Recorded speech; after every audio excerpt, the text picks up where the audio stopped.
Rob Delaquila with Mission MMA Krav Maga. We're going to be going over headbutts from the front.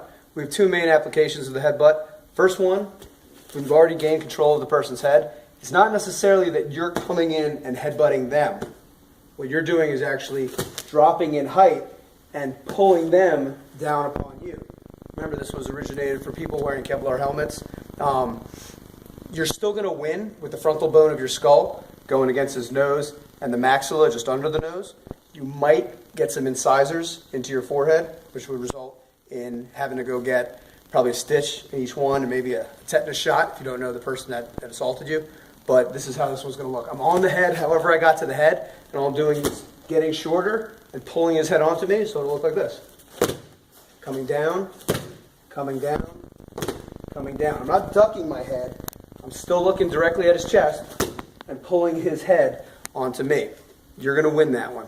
If you're way taller than the person and you can't squat down low, you could bring them into your shoulder or into your sternum. Again, from a military application, if you had a trauma plate on in your Kevlar, or if you had mags in your load-bearing vest, it's going to be a bad day for him. Our second headbutt comes from our reference one position. Some styles call it live side. In this version of Krav Maga, we refer to this as reference point one. My arm is framed up underneath his neck. Okay? This will negate him from trying to headbutt or bite me, but I still have full access to him with the headbutt.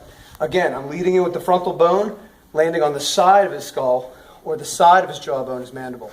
The arched parts of the skull distribute shock. The flat sides absorb it.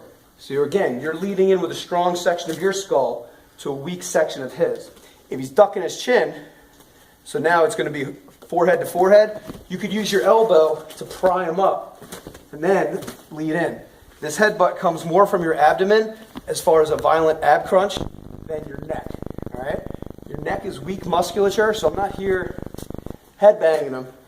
All right? My neck is bulled. It's nice and strong. I'm here.